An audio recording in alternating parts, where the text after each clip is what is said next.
नमस्कार दोस्तों, B positive news में आपका स्वागत है। तो दोस्तों, कोरोना के बढ़ते कहर के कारण सरकार ने सख्त लॉकडाउन की घोषणा की है, जिसकी वजह से हमारा फर्ज है कि हम घरों में रहें।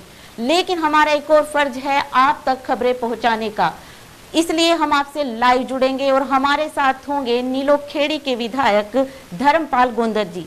तो धर्मपाल जी, बी पॉजिटिव न्यूज में आपका बहुत बहुत स्वागत है।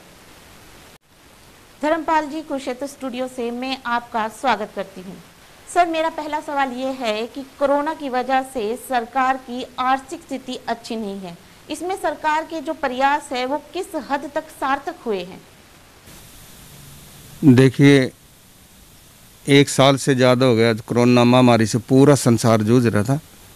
और संसार के जूझते जितने भी देश में यातायात या साधन थे, जैसे बसें, ट्रेन, हवाई जहाज, ये सब बंद हो गए। फैक्ट्रियां बंद हो गई, जो इनकम के साधन थे बंद हो गए। फिर भी सरकार कहीं न कहीं से पूरा प्रयास करके जैसे लोगों को बचाने के लिए महामारी से दवाइयों का, हॉस्पिटल में गैस का, ऑक्सीजन जो है उसका प्रयास में लगी है।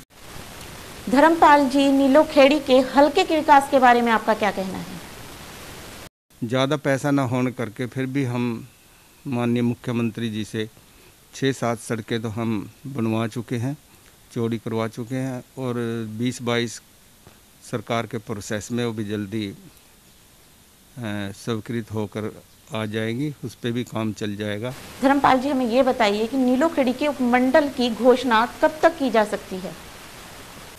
अभी कमेटी ने नीलोखेड़ी को उपमंडल दे दिया है। वहाँ अभी कुछ ही दिनों में माननीय मुख्यमंत्री जी उसकी घोषणा कर देंगे। सरकार के द्वारा संस्कृति स्कूलों के खुलने की घोषणा हुई थी, उस प्रयास में आप क्या कहना चाहेंगे? 2 संस्कृति स्कूल हम स्वीकृत कराए हैं, एक निगदू में, एक निस्संग में। वो भी पढ़ाई शुरू हो चुकी है। धर्मपाल जी, हमें ये बताइए कि नीलोखेड़ी में स्टेडियम बनाने की घोषणा की गई थी, ये स्टेडियम कब और किधर बनेगा? एक जो इंडोर स्टेडियम की बात है वो शुरू हो चुका है, लगभग 3 करोड़ से की लागत से बनेगा नीलोखेड़ी में। और 6 स्टेडियम हम पूरे हलके में हम पास करवा चुके हैं, उन पे भी रैंकिंग का काम चल रहा है। नीलोखेड़ी में एक HRID का ऑफिस है, उसके पास ही ये उसके अंदर ही बनने जा रहा है। ये 3 करोड़ की लागत से बनेगा। सड़कों के मामले में नीलोखेड़ी का बुरा हाल है, बिल्कुल खस्ता हाल सड़कें पड़ी हुई हैं, इस बारे में आपका क्या कहना है? जितनी भी सड़कें हैं हल्के में वो लगभग वाइंडिंग के हिसाब से, जैसे 12 फुट की थी 18 फुट उनके प्रोसेस में है वो। और एक सड़क निस्संग से गुल्लर पर जो 45-46 साल से पेंडिंग थी वो बनकर तैयार हो चुकी है। एक त्रोड़ी से सौकड़े ने सड़क गई और काफ़ी टूटी फूटी थी, जो कि प्रधानमंत्री योजना से बनाई गई है। तो उसकी भी रिपेयर होके उसको दोबारा बनाकर तैयार कर चुके हैं। एक अंडर पास था रेलवे का त्रोड़ी में, वो काफ़ी दिनों से पेंडिंग पड़ा था, उसको भी तैयार करवा चुके हैं। धर्मपाल जी, ये बताइए कि नगर पालिकाओं में फंड की कमी है, इसके बारे में आपका क्या कहना है? जैसे मैंने कहा भाई, महामारी से देश जूझ रहा है। नीलोखेड़ी और निस्संग में फंड की कमी है, त्रोड़ी में कोई कमी नहीं। त्रोड़ी में काम करवाने की थोड़ी कमी है, बार बार जैसे सेक्रेटरी नहीं वहाँ टिक पा रहा है, या उनकी त्रोड़ी वाले की थोड़ी आपस में सहमति न बनने से वहाँ के विकास कार्य रुके हैं। फिर भी हमने 2 जो तालाब हैं सौंदर्यीकरण के लिए, वो लगभग सरकार की तरफ से स्वीकृत हो चुके हैं। उस जो प्रोसेस में थे वो जल्दी उन पर काम शुरू हो जाएगा। धर्मपाल जी, हमें ये बताइए कि नीलोखेड़ी में स्ट्रीट लाइटों की हालत खस्ता है। एक तो टूटी सड़कें और ऊपर से अंधेरा, इस बारे में आप क्या कहेंगे? हाँ, ये ज़रूर बात आपने अच्छी पूछी है। जैसे रात को सड़कों पे अंधेरा रहता है अपने बड़े बड़े शहरों में, जैसे नीलोखेड़ी है, इस पे रात को कई बार बिजली दूसरी भाग जाती है। जो नगर पालिका की बिजली है वो दिन रात रहती है।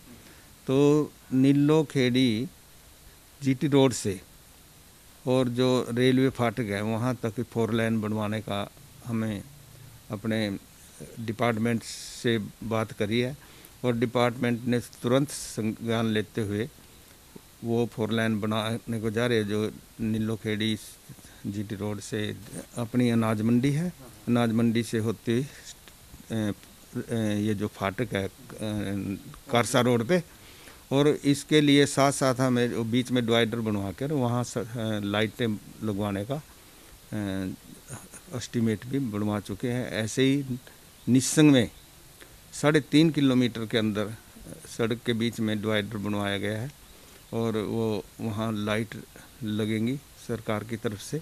वहाँ 140 लाख 1,40 लाख के लागत से वो लाइटें लगने को जा रही है।